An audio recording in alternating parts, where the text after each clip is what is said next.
Hi friends, ఇప్పుడు మనకు ఒక మిత్రుడు కాల్ చేశాడు. తన బాధ ఏంటో మీకు తన మాటల్లోనే వినిపిస్తాను. Hello brother. సార్ సార్ ఏం పేరు బ్రదర్ మీ పేరు? నా పేరు భూక్య రాజేందర్ సార్. మీరు ఎస్టీ లంబాడ భూక్య రాజేందర్. రాజేందర్ నాయక్. అవును సార్. భూక్య రాజేందర్ నాయక్, జనగామ జిల్లా, నర్మెట్ట మండలం. ఏ గ్రామం? మత్స్పాడు రెవెన్యూ విలేజ్ సార్. ఇప్పుడు కొత్తగా సూర్యబండ తండ అని మా తండ జీపీ అయింది సార్. సూర్యబండ తండ అనే గ్రామం నుంచి మనకి రవీందర్ నాయక్ ఫోన్ చేస్తున్నాడు. రాజేందర్ సార్. రాజేందర్ సారీ. మీరు నాకు మొదటిసారి కదా ఫోన్ చేయడం? అప్పుడు ఒకసారి ఇంట్రొడక్షన్ మామూలు పరిచయం చేసుకున్నా సార్. తర్వాత ఏం చేయలేదు. ఓకే, మనం ఎప్పుడు కలుసుకోలే, ఎదురు పడలేదు, ఏ మీటింగ్ లో పాల్గొనలేదు. లేదు సార్. గట్టగల్ల రమేష్ నాకు జనగామ మూఢనమ్మకాల నిర్మూలన సంఘం అధ్యక్షుడు గట్టగల్ల రమేష్, లింగాల గణపురం.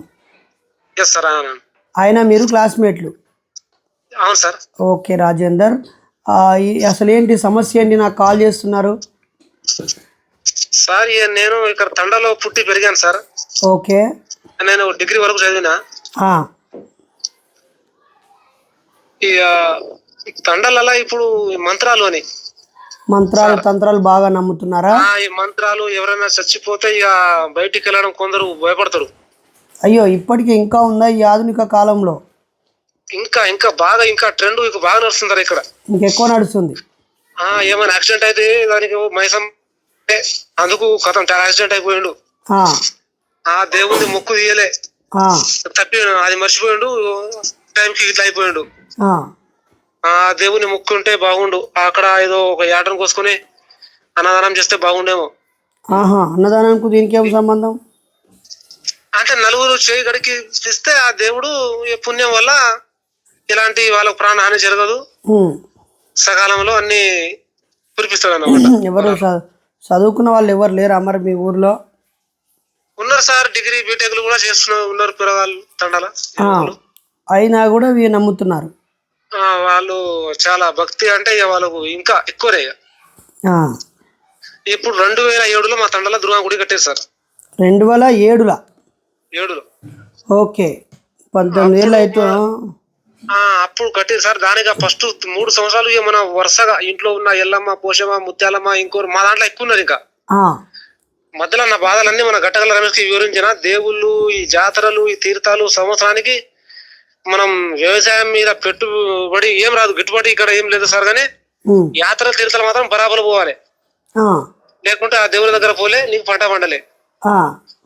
ఫలానా గుట్ట కాడ పోయి కొబ్బరికాయ కొడితే మనకు రాళ్ళ వాన కూడా పడదు, ఆ దేవుడు రక్షిస్తాడు మనకు. మాది మచ్చు పహాడ. అక్కడ పహాడ ఏదో చిన్న ఉంది సార్, వెంకటేశ్వర అని చిన్న టెంపుల్ ఉంది. ఈ యాసంగి సీజన్ లో మనకు ఏం కాదు బిడ్డ, చుట్టూ ఏ రాజ్యంలో ఎంత రాళ్ళు పడ్డా గానీ మన దగ్గర ఒక ఇత్తు పడదు, ఆ ఒక వడగాల్లో వాన రానే రాదు. మన దేవుడు ఉన్నాడు ఆ గుట్ట మీద. ఆ దేవుడు ఇక్కడ ఎప్పుడు రాళ్ళ వర్షం కూడా పడనీయలే, మన పంటను నాశనం చేయలేదని ఇక మా మరి మీ లంబాడీ సోదరులు వేరే ఊళ్ళో లేరా? ఓన్లీ మీ ఊళ్ళోనే ఉన్నారా? ఇక్కడ దాదాపు చాలా ఉన్నారు సార్. ఇక్కడ నర్మేట మండలంలో ఇప్పుడు వేరే ఊళ్ళో ఉన్న లంబాడీ సోదరుల మీద రాళ్ళవాన పడి మీ దగ్గర మాత్రమే ఎట్లా పడకుండా ఉంటది? ఇక్కడ అట్లా నమ్మకం సార్. అట్లా పడతాయి కొంచెం పడతాయి కానీ ఆ దేవుని వల్ల ఇంకా పూర్తిగా పడలే, లేకుంటే మొత్తం మీద ఆ పలానా ఊళ్ళో పలానా జిల్లా ఘోరంగా పడ్డాయంట. మన వెంకటేశ్వర స్వామి దేవుని వల్లే ఇక్కడ రాళ్ళ వాన పడదు అని వాళ్ళు నేను నా చిన్నప్పటి నుంచి వింటున్న విషయం సార్ ఇది. ఓకే, మరి ఇప్పుడేం కష్టం వచ్చి పడ్డది నీకు? ఇప్పుడు సార్ దుర్గమ్మ పండుగ ఫస్ట్ కట్టిన తర్వాత 3 సంవత్సరాలు రెగ్యులర్ చేయాలి సార్. తర్వాత 5 సంవత్సరాలకు ఒకసారి చేసుకుంటూ రావాలి. ఇప్పుడు నాకు 5 సంవత్సరాలు. ఇప్పుడు మొత్తం కార్యక్రమాలు, గుడికి పెయింటింగ్, మళ్ళీ మనం మాడిఫికేషన్ అంతా ఉంది కదా సార్. ఆ పెచ్చులుడు పోయిన అన్ని ప్లాస్టింగ్ ఇట్లా చేస్తున్నారు, పెయింటింగ్ రెడీ. ఇప్పుడు రేపు మంగళవారం, బుధవారం పండుగ. అయ్యా, ఇప్పుడు 5 సంవత్సరాలు చేస్తున్నాము. ఒంట్లో ఉన్న ఏ దేవతల్లో ఉన్నా, ఏ శక్తులు ఉన్నా ఈ పండుగలే చేసుకోవాలి. ఇప్పుడు దుర్గమ్మ అనేది లంబాడీ సోదరుల కులదైవమా? లేదు సార్, చాలా ఉన్నాయి సార్. మన హిందూ ఆచారాలు, మా లంబాడి ముస్లిం సోదరుల పండుగలు, ఇంకా మా దాంట్లో నుంచి యేసుక్రీస్తుని మతం మార్పిడి కూడా పట్టుకున్నారు చాలా వాళ్ళు. మా ఇప్పుడు మేనమామలు కూడా నీ కొందరు ఉన్నారు. సమస్య ఏంది? ఇప్పుడు ఈ 5 ఏళ్ళకి ఒకసారి వచ్చే పండుగ ఇప్పుడు వచ్చింది. వచ్చింది ఇప్పుడు 5 ఏటలకు పోయాలి సార్. షర్టు అవుతుంది ఇంట్లో మా నాన్నకు నాకు. ఎందుకు ఒక్కటికి వస్తే సరిపోతుంది కదా, అందరు బంధువులందరికీ సరిపోతుంది కదా 100 మందికి. అట్లా లేదంట సార్. ఇప్పుడు ఆ దేవతలు ఒక్కరే కాదు కదా సార్. ఈ దుర్గమ్మ సపరేట్, ఎల్లమ్మ సపరేట్, ఇంకోటి ముత్యాలమ్మ, ఉమ్, ఇంకోటి ముని మహారాజ్ అని ఇంకోడు ఆయన ఆ దేవుడు. ఉమ్. అట్లా ఇంకోటి మైసమ్మ. ఇప్పుడు చేసుకోవాలి ఈ క్రాప్ లో మళ్ళీ కొంచెం పంట పండింది కదా చేసుకోవాలని అంటారు సార్. ఒకవేళ నువ్వు చెయ్యకపోతే ఇక చెయ్యకపోతే కష్టం. నేను కష్టకాలంలో ఉంటాయి ఇక. ఒకసారి ట్రై చేసి చూడు, మరి 5 ఏళ్ళు పండుద్దో పడదో. చెయ్యని నేను అని చెప్పు ఒకసారి. దేవుడే కళలు వచ్చి నువ్వు చెయ్యకురా అని చెప్పినని చెప్పు. ఇక అట్లా నమ్మే స్థితిలో లేరు సార్. ఇంట్లోనే నాకు కొంచెం ఇప్పుడు ఈ 5 ఆటలంటే మొత్తం ఎంత ఖర్చు వస్తుంది? ఇప్పుడు ఈ ఒక్క ఏటకు 10 సార్. అంటే 50,000 మేకలకే. 50,000 నేను సార్ 50,000 మేకలకే. 50,000 మేకలకే పెట్టాలి. ఇంకా టెంట్లు, సౌండ్ సిస్టము, వంటగాళ్ళు, బంధువులు, ఇంకా బట్టలు. మందు సార్ ఇంకా మద్యపానం అయితే ఘోరంగా సార్. అవి గట్టి అయితే ఇక అంటే గట్టిగా అంటే 5,000 అవుతాయా? లేదు సార్. అది 50-50. దీనికి 50 అవుతుంది, దానికి కూడా 50 అవుతుంది. ఏమంటే దుర్గమ్మ మందు కూడా తాగురు అని చెప్పిందా? మేకంటే కోసుకోమన్నది కానీ. అంతే సార్. ఎప్పుడైనా పోతుంది పేరు మీద మంచిగానే తినాలి తాగాలి. మళ్ళీ 5 ఏళ్ళకి ఒకసారి చేసుకుంటాం కదా అట్లా. మరి మీరు ఏడాదికి ఒకసారి ముత్యాలమ్మని చేస్తలేరా? ముత్యాలమ్మని చేస్తున్నాం సార్. మరి ఏడాది చేసినా మళ్ళీ 5 ఏళ్ళకి ఒకసారి చేయాలనా? ముత్యాలమ్మ అంటే ఇంట్లో ఒకటి ఉంటుంది సార్. అది సందుక పెట్టెలు ఉంటది, చిన్న విగ్రహం పెట్టి మన ఇట్లా ఉంటది అది. అది వేరు. ఇక పండుగ దసరా. ఇప్పుడు 50,000 మందుకైతాయి, 50,000 మేకలకైతాయి, ఇంకో 50,000 టెంట్, సౌండ్, బియ్యము. పిల్లలకు మాకు కొత్త బట్టలు అవన్నీ ఉంటాయి కదా సార్, చిన్న చిన్న. మరి మీరు మంచిగా బంధువులు అందరు వచ్చి తింటే మంచిదే కదా, పండుగ లెక్క జరుపుకుంటే. ఇప్పుడు నా పరిస్థితి ఎలా సార్? నేను గరీబోని. మరి వెళ్ళదంటే మరి పెద్దల్ని, కుల పెద్దల్ని అడగాలి. మనిషికో 10,000 నాకు ఫ్రీగా ఇల్లు చేసుకుంటా, మరి నేను వెళ్ళినప్పుడు ఇస్తా 5 ఏళ్ళల్లో అని చెప్పాలి. అట్లా ఇచ్చే స్తోమత కూడా ఎవరికి లేదు సార్ ఇక్కడ. మరి ఏమి పేదరికాన్ని అంతా స్వార్థమే. నాకే నేను ఏమైనా బదులు ఇవ్వండి నా 1 నెల తర్వాత ఇస్తా అంటే కూడా ఎవరు ఇచ్చే పరిస్థితి. మరి ఇప్పుడు ఏం చేద్దామంటావు రాజేందర్? మరి ఇక నేను ఈ మన మూల నమ్మకాల నిర్మూల సంఘంలో ఒక 4-5 years గా నేను అబ్జర్వ్ చేస్తున్నా సార్. నిజమే కదా, దేవుడు లేడు, దయ్యం లేదు, జ్ఞానం వర్ధిల్లాలి అనే ఉద్దేశంతోనే నేను ఇది అవుతున్నా సార్, ముందుకు వెళ్తున్నా. మన రాజ్యాంగాన్ని గౌరవిస్తూ ఆ ప్రకారమే. కానీ ఈ కొంత పెద్ద కులస్తులు ఈ ఒక ఓటు బ్యాంకు కోసం, కొందరు రాజకీయ లబ్ధి కోసము వాళ్ళు మనకు ఎంకరేజ్ చేసి కింద పడగొట్టడానికి తప్ప మనకు లేపేటోళ్ళు ఎవరు ఉండరు అధికంగానే కూడా అర్థమవుతుంది సార్. ఓకే. సో ఇప్పుడు మీ ఒక్కరికే 150,000 అంటే మీ ఊర్లో మొత్తం ఎన్ని కుటుంబాలు ఉంటాయి? మా ఊళ్ళో ఇప్పుడు తండా నుంచి ఒక 70 ఇల్లు ఉంటాయి సార్. 70 అంటే 100 ఫ్యామిలీ అనుకుంటా. అంటే 1 కోటి రూపాయలు? అవును సార్, తప్పకుండా. 1 కోటి రూపాయలు ఖర్చు పెడతారు ఇట్లా? అవును సార్. మరి మీకు మంచిగా స్కూల్ కట్టుకోవచ్చు, కమ్యూనిటీ హాల్ కట్టుకోవచ్చు, హాస్పిటల్ కట్టుకోవచ్చు. అసలు ప్రభుత్వం నుంచి 1 రూపాయి అడగక్కర్లేదు మీరు ఈ 1 కోటి రూపాయలు పెడితే. 100 కుటుంబాలు అంటే ఒక్కో కుటుంబం 150,000 వేసుకున్న 1,50,00,000 రూపాయలు పైసలు ఖర్చు చేస్తారు మీరు. కానీ అంతగా ఆలోచిస్తలేదు సార్ ఇక్కడ. అదే పోనీ మరి 5 ఏళ్ళ ఇప్పుడు మీరు దేవత చేసిరు కాబట్టి మరి అందరికి మంచిగా చదువులు వచ్చి ఉద్యోగాలు వస్తున్నాయా? వచ్చినా సార్. అనేది దేవతలు కష్టపడ్డారు, బీటెక్ ఎంటెక్లు చేసి ఒక 2-3 మా సిస్టర్లు, ఒక ఇండియన్ ఆర్మీలో ఇట్లా 2-3 ఉన్నారు సార్. అట్లా మరి అందరికి ఆరోగ్యం మంచిగా ఉందా? ఈ మధ్య ఎవరైనా మధ్యలో చచ్చిపోయిన వాళ్ళు ఉన్నారా ఈ 5 ఏళ్ళ? పోయి సార్. ఒక పెద్ద మంచి యంగ్ 30+5 అట్లా ఉండేట అన్నట్టు చనిపోయారు. మరి వీళ్ళు ఎట్లా చచ్చిపోయారు? వాళ్ళ ఇంట్లో 5 ఏళ్ళ కింద పూజ చేయలేదా? చేశారు సార్. బ్లడ్ క్యాన్సర్ అంట, అట్లా ఒక మంచి అన్న చనిపోయాడు. ఇంకో అన్న యాక్సిడెంట్ లో ఇదే బలి అయ్యిండు. ఉన్నారు సార్. ఇంకో మా సొంత మామయ్య, నా మామ నా మరి పెళ్లికి ఇప్పుడు వచ్చిన మామనే. ఈ సమస్య యొక్క నీదే కాదు, రాష్ట్రంలో ఉన్న ప్రతి లంబాడి సోదరుడికి ఈ కష్టం ఉందా? ఉన్నది సార్, దాదాపు ఉన్నది 90% అంటే వాళ్ళు ఉన్నారు సార్. సంపాదించిన పైసలు పెట్టుబడి వైపు కాకుండా ఈ మటన్కు, మేకలకు, దేవుళ్ళకు పూజలు చేయడానికి మరియు మందు దాపియడానికి, దావత్లకే ఒడిసిపోతుంది వాళ్ళ బతుకు. దాదాపు సార్ 90, నా వంతుగా నేను అదే ఒప్పుకుంటా. ఉమ్. ఎందుకు ఇట్లా అయ్యారు మరి? లంబాడీలు అంటే లాంగ్ బాడీ, మంచి ఆజానుబాహులు, కండపుష్టి, మహిళలైనా పురుషులైనా హైటు, పర్సనాలిటీ, కష్టజీవులు, అటు మేకలైనా గొర్రెలైనా వ్యవసాయమైనా మంచి ఆరోగ్యవంతులు కదా, ఇట్లెందుకు తయారైపోయింది మరి? కష్టపడుతున్నారు సార్, ఎంతో వాళ్ళ ఆర్థిక సుమంగా కష్టపడుతూ ఈ పండగలకు ఇప్పుడు మధ్యలో సమ్మక్కకు, దసరా, దీపావళి, మా దాంట్లో ఇంకా వేరే మాకు దాటుడు పండుగ అని, తీజు అని, ఇంకోటి ఆ ఇంకా మన మొహరం పండుగ, పీర్ల పండుగ, ఉమ్. అవి కూడా ఇప్పుడు మురుగా, ఇప్పుడు రోని కార్తీక సార్ వచ్చేది. కాదు ఇప్పుడు ఈ ముస్లిం పండగకు మీకేం లింకు మళ్ళా మొహర్రంకు? అది అయ్యో, అట్లా పేర్లు కూడా పెట్టుకున్నారు సార్ మా తాత వాళ్ళు కొందరు అట్లా. ఆ. హుస్సేన్ అని, ఇంకోడు అమన్నవర్ అని. సరే హుస్సేన్ అని పెట్టుకుంటే ఆయన ఒక్కడు చేసుకుంటే సరిపోద్ది, అందరు చేసుకో నా పండుగ.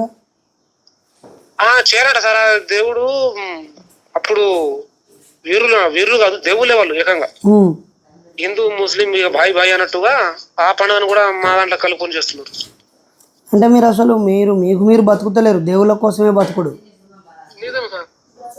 మీరు సంపాదించేదిగా పిల్లలకు పెద్దలకు బాగుపడడానికి కాదు, దేవుళ్ళకు పూజలు చేయడానికే సంపాదిస్తాను. ఏం లేదు సార్, ఇప్పుడు నేను లాస్ట్ ఒక 1 year ముందు 5-6 బోర్లు ఇచ్చిన సార్. అన్ని దేవుళ్ళకు మొక్కిన. ఒక 10 ఏళ్ళు కొబ్బరికాయ, దేవుడా మంచిగా నీళ్లు పడితే ఒక ఏటా పిల్లకి వస్తా అని కూడా మొక్కినాం. ఏ ఎక్కడ కూడా చుక్కపడలేదు సార్, 4-5 లక్షలు మునిగిన. అయ్యో. అట్లా అరే దేవుడు మనకి ఎవరసలు నీళ్లు చూపించలే, ఎడలేదు. 5 ఒక్కటంటే 10 బోర్లలో 1, 2, 3 కూడా రాదా? ఏ దేవుళ్ళు అంతా మళ్ళీ మా కొబ్బరికాయ పట్టుకొని ఇట్లా చూపిస్తాం సార్ మేము, పెద్ద పట్టుకొని వస్తాను నీళ్ళు అని అంటారు. ఆడ పాయింట్ పెట్టిస్తే చుక్క నీళ్ళు రాదు. మరి వాడిని అడగకపోయినా వారే నువ్వే పెట్టించినావు కదా ఆ పైసలు, నువ్వే కట్టిరా అని. ఇక అట్లా ఉంటారు, అట్లా లేదు సార్. ఇక అది అడిగితే మీ ఇష్టం. నేను నీకు వాట్సాప్లో ఒక మెసేజ్ రాసి పెడతా, లెటరు. సార్ నేను ఈ దేవుళ్ళు, ఈ పూజలు, ముత్యాలమ్మ, ఈ నూకాలమ్మ, లేకపోతే ఈ దేవత ఆ దేవత, ఇవన్నీ నేను పెట్టలేక చెయ్యలేక ఇక అలసిపోయినా. ఇక నేను మూఢనమ్మకాల నిర్మూలన సంఘంలో చేరిన, నర్మెట్ట మండలానికి మండల అధ్యక్షుడిని అయినా. దయచేసి మన లంబాడి తండల మీరు అందరూ మొక్కుకొని మీరు బాగుపడరు ఈ 5 ఏళ్ళు. నేను ఈ 5 ఏళ్ళు మంచిగా బాగుపడితేనే మళ్ళీ 6వ ఏట మళ్ళీ 5 ఏళ్ళ తర్వాత నేను మొక్కుతా, అప్పటిదాకా నేను మొక్కను అని చెప్పేసి లెటర్ రాసి మన కుల పెద్దలకి చక్కగా 3 రోజులు చక్కగా పిల్లలు తీసుకొని ఒక 5-10 వేలు పట్టుకొని అటు ఊటీకో, కేరళకో, లేకపోతే అటు అరకులోయకో, మంచిగా నేపాల్కో పోయిరా. సరేనా? సరే సార్. ఎక్కడికైనా మంచిగా ఆంధ్ర ఊటీ పోయిరా, బీచ్కి పోయిరా. సరేనా? ఆడ మనోళ్ళు ఉంటారు, మన అధ్యక్షులు కార్యదర్శులు ఉంటారు, నీకు ఆడ పడుకోవడానికి షెల్టర్ ఇస్తారు. నువ్వు విశాఖపట్నం పోయినా ఆడ మనోళ్ళు ఉంటారు. ఆడ ట్రైన్ ఎక్కి ఆడ దిగు, ఈ 3 రోజులు ఆడ ప్రశాంతంగా బతికిరా. ఈ 1,50,000 తప్పించుకో. అందరికి 2 చేతుల దండం పెట్టి నువ్వు మూఢనమ్మకాల నిర్మూలన సంఘంలో చేరినా. ఇక నాకు ఏ దేవుడు లేడు, ఏ దయ్యం లేదు, ఇక నన్ను విడిచిపెట్టురని చెప్పు. ఇప్పుడు నేను అమ్మ నాతోనే ఉంటారు సార్. వాళ్ళని కూడా తీసుకొని పో. మా భార్య అయ్యో వాళ్ళు నమ్మేటట్లేదు సార్. సరే, నాకు 1 గంట అయినాక వాళ్ళకు నాకు ఫోన్లో మాట్లాడి, సరేనా? సరే సార్, నేను ఫోన్లో మాట్లాడతా. లేదంటే రేపో ఎల్లుండో నేను వరంగల్ పోకుండా జనగామకు వస్తా, మీ దగ్గరికి వచ్చి కలుతా. తప్పకుండా సార్, అట్లా చెప్పి వస్తా సార్. రైట్. లేదు మళ్ళీ కుల బహిష్కరణ చెప్తారా మరి నిన్ను? లేదు సార్, అలాంటి ఏం మామూలుగా సార్. ఈ పండుగ దసరా అలాంటి టైంలో మేము తండలో 1 మంది కలిసి ఒక 50 ఇట్లా కూర్చుకుంటాం. దాంట్లో పొగు బరాబర్ తీసుకుంటా. చావుల కాడ అలాంటివి అది ఓకే, కానీ సపరేట్ వారం పోయడం ఇబ్బందిగా ఉంది సార్. సరే సరే.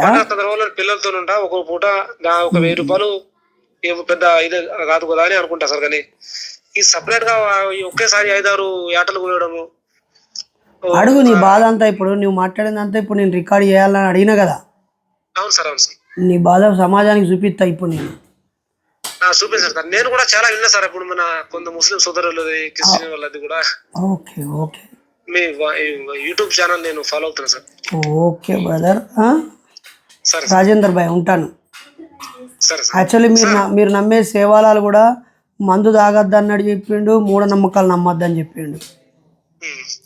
సేవాలాలను అందరూ ఇష్టపడతారు కదా లంబాడి సోదరులు. అవును సార్. ఆ సేవాలాలు మూఢనమ్మకాలు నమ్మద్దు అన్నాడు, మందు తాగద్దు అన్నాడు. ఈ రెండు విషయాలు పక్కకు పెడతారు. ఈ విషయం నేను గ్రహించిన సార్. అయినా కానీ మా తండ్రుల వ్యవహారం ఆపోజిట్ లోనే ఉంది సార్. ఓకే ఓకే రాజేందర్ ఉంటాను. యాటలు కోయాలి, మందులు తాగాలి. ఓకే ఉండనా మరి. సరే ఉండండి సార్. ఓకే ఓకే నేను వస్తాను, మీ ఊరికి వస్తాను, మాట్లాడతాను. నేను ఒక మ్యాటర్ రోగత్పల్లి క్రాస్ నుంచి మా ఊరికి టర్న్ తీసుకోవచ్చు సార్. అలాగే కిలాషాపూరేనా సార్?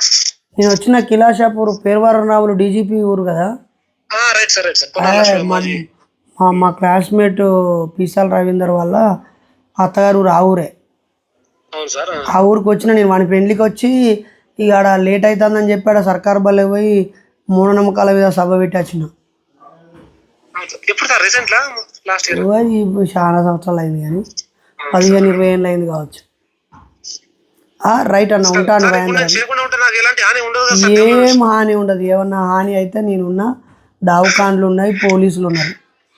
నేను కూడా ఇప్పుడు మనుషులను నమ్మాలి, మనిషి వర్దిల్లాలే ఉద్దేశంతోనే ఉన్నా. Thank you.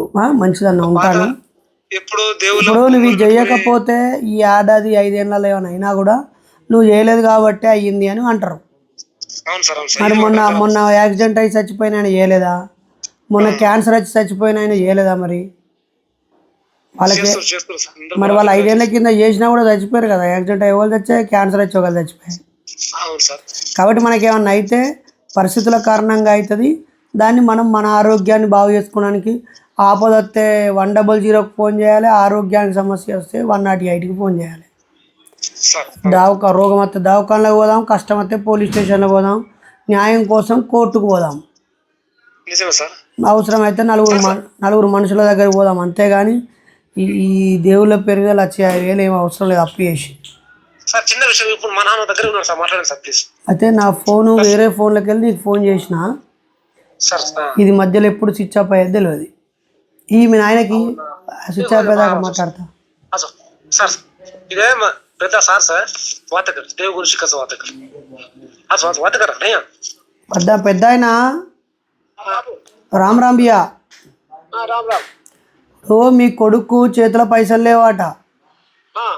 5 దేవుళ్ళకు 5 మేకలు పోయాలంటే అన్నీ ఆయన దేవుళ్ళకి ఏమని మొక్కుకుంటాడంటే, నాకు చేతి నిండా పైసలు ఉన్నప్పుడు నేను అన్ని దేవుళ్ళకు 2 మేకలు కొత్తా అని మొక్కుకుంటాడు. ఇప్పుడు అందరితోటి తల 5 మేకలు కోసి 50,000 మాంసము మేకలకు, 50,000 బరాండి సీసలకు, 50,000 బట్టలు, టెంటు, సౌండ్ సిస్టమ్ ఇవన్నీ నా వల్ల కావంటాడు. ఇప్పుడు ఏం దేవునికి నువ్వైతే మొక్కుతావు కదా దేవుణ్ణి. మంచిగా ఒక కొబ్బరికాయ తీసుకొని మొక్కి దండం పెట్టు, లేదా ఏనో 5,000 10,000 అడకొచ్చి ఒక్క మేకను కోసి అందరికి పిలిచి ఆ ఒక్క మేకనే అందరి దేవులకు దండం పెట్టుకోయి. 5 మేకలని పెట్టుకోకు, అప్పుల పాలు కాకు, ఏ దేవుడు చేర్పడు, మళ్ళీ నువ్వే జీతం ఉండి చేర్పాలి.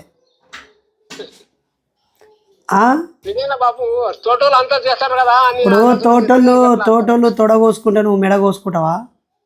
వాళ్ళంటే బాగా పైసలు, వాళ్ళకి పైసలు ఉన్నాయి, వాళ్ళు చేస్తారు. మరి నీకున్నాయి ఆ పైసలు? మరి దేవుడి కన్నా బుద్ధి ఉండాలి కదా, నీకు పైసలు వస్తాడు చేయాలి కదా. మా నాన్న 2008 నుంచి పెరాలసిస్ ఫిక్స్ బాధితుడు సార్. మరి నీకేం దేవుడు ఏం వాయిదా చేసిండే? నేను అదే అంటున్నా సార్, ఆయన నువ్వు టాబ్లెట్ వేసుకో, దేవుడు ఉన్నాడు కదా, టాబ్లెట్ మానుకో. కొంతమంది కూడా ఎన్నో సార్లు మందలించే మా నాన్నతో, దేవుడు బరాబరే గోళీలు బరాబర్ మీ కూడా అంటాడు. అట్లెందుకు నాయన మందులు అడ్డు పెడతాం. పెద్దయినా ఇప్పుడు నువ్వంటే 5 మేకలకు వస్తావే, మరి మన లంబాడి వాళ్ళు ఇంగ్లాండ్కి పోయిరు, అమెరికాకు పోయిళ్ళు, జపాన్కి పోయిళ్ళు, ఎక్కడెక్కడికో పోయిళ్ళు కదా లంబాడి వాళ్ళు. మన వాళ్ళు అవునయ్యా మరి అక్కడ పోతారా ముత్యాలమ్మకు 5 మేకలు? వస్తున్నారు. మరి వాళ్ళ సంగతి ఏంటి? మరి వాళ్ళని దేవుడు శాపం పెడతాడా? ఏదో శుభ్రం పెట్టు, మన కష్టపడే తెలపాలి. మరి ఉన్నదే పల్లెటూరులా కష్టం చేసుకొని బతుక్కుంటా ఈ కష్టమంతా ఏడాది సంపాదించిందంతా దేవుళ్ళకి తగలబెడతా అంటారేమే.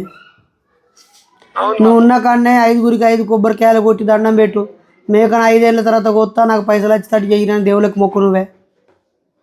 సరే బాబు అట్టే మంచిగా అందరు కలిసి స్నానం చేసి, ఇప్పుడు ఈ తమ్ముడు ఉన్నాడు ఆయన దేవుని మొక్కడాట, ఈ తమ్ముడు కూడా స్నానం చెప్పిర్రి, అందరు కలిసి స్నానం చేసి మంచిగా 5 కొబ్బరికాయలు తీసుకొని, దేవుడా నువ్వు మంచి దేవుని అయితే మమ్మల్ని మేకలు కోయమని అడగవు, ఊరంతా కొత్తారు అవి తిను అవి తాగు వాటితో సాటిస్ఫైగా, మేము ఒక్కలం కోయకపోతే నీకేమైనా హెల్త్ అవుతుందా అని అడుగు దేవుళ్ళను.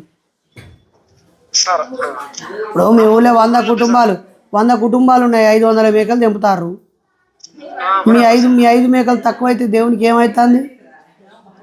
ఏం నష్టం లేదు సార్. మరి ఆ పక్కింటోళ్ళనే తినమను మేక, పైసలు ఏమైనా ఎక్కువ తక్కువ ఇచ్చేది ఉంటే పక్కింటోళ్ళకి ఇవ్వమను, మీ కష్టం మీకు చాలు, దేవుడు పుక్యానికి ఇవ్వకుండా అని చెప్పు. ఎవరు ఇచ్చే స్తోమత అసలు ఎవరికి లేదు సార్. అంతో ఇంత జర నేనే కొంచెం నా స్థాయిలో నేను ఉన్నా కొంచెం చిన్నగా.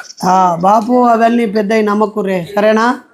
సరే సరే థ్యాంక్ యూ. నేను రేపో ఎల్లుండి అటు ముఖాన్ని వస్తా, ఇంకా మంచిగా మాట్లాడతా. ఆ దేవుడు అనేది ఒక నమ్మకము, మనస్తృప్తి కోసం మొక్కుకుంటే మొక్కుకోవాలి, కానీ అప్పులేంది ఈ గోసులేంది మేకలేంది ఒక్కసారి ఆలోచన చేయాలి. అదే సార్ నేను ఆలోచనలు పడ్డా సార్, అందుకనే కొంచెం తగ్గిస్తాను. సరే సరే ఉంటాను రాజేంద్ర అన్న. సరే సార్. Okay okay. విన్నారు కదా మిత్రులారా, మన చుట్టూ ఉన్న ప్రజలు ఎంత ఘోరంగా ఆర్థికంగా చితికిపోతున్నారో. దేవుడు ఆర్థిక అభివృద్ధి కోసమా, మీరు సంపాదించిన దాన్ని ఖర్చు పెట్టించడం కోసమా? పండగలు పబ్బాలు పుట్టినరోజులు పెళ్లి రోజులు అనేకం ఉన్నాయి కదా, మళ్ళీ 5 ఏళ్ళకోసారి ఏడాదికోసారి అని ఒకరిని చూసి ఒకరు అనుకరిస్తూ మాంసము మద్యము విపరీతంగా, ఇవన్నీ అవసరమా? ఆలోచించండి. ఆ డబ్బుతో పిల్లల్ని బాగా చదివించండి, ఒక చిన్న దేవుడికో దండం పెట్టి ఒక కొబ్బరికాయ కొట్టండి, సరిపోతుంది. దేవుడు మంచోడే, మీరు కోయకుంటే ఏం పగబట్టాడు, అరే వీడు నాకు మేకను కోయలేదురా అని చెప్పి మీ అమ్మ నాన్నకు పెరలసిస్ వస్తాడు చేయడు. అలాగే మీ కొడుకులు బిడ్డలకు యాక్సిడెంట్ చేసి చంపడు, అట్లా చంపితే వాడు దేవుడే కాదు. కాబట్టి నమ్మకం అనేది మనకు ధైర్యాన్ని ఇచ్చి ముందుకు నడిపేదిగా ఉండాలి తప్ప భయాన్ని కల్పించి మనల్ని బానిసలుగా చేసేది ఉండొద్దని సందర్భంగా కోరుతూ, ఇలాంటి ఎందరో అభాగ్యులు ఉన్నారు, మీరు కూడా ఎలా డబ్బుల్ని నష్టపోతున్నారో ఆలోచించాలని. నేనేం మత మార్పిడిలు చేయట్లేదు, పక్క మతాన్ని గొప్పదని చెప్పట్లేదు, ఈ మతం చెడ్డదని చెప్పట్లేదు. ఆలోచించండి ఆలోచించండి ఆలోచించండి, అనవసరమైనవి వదిలేయండి, ఖర్చును తగ్గించుకోండి, పొదుపు చేసుకొని పిల్లల్ని చదివించుకోండి, 4 పైసలు దాచుకొని బంగారం కొనుక్కోండి, భూమి కొనుక్కోండి, బాగుపడండి. మిమ్మల్ని మీరు సంతోషంగా ఉండండి, భూమి బంగారం లేకపోయినా. ఈ భయంలో బతకద్దని కోరుతూ నేను మీ డాక్టర్ బైరి నరేష్.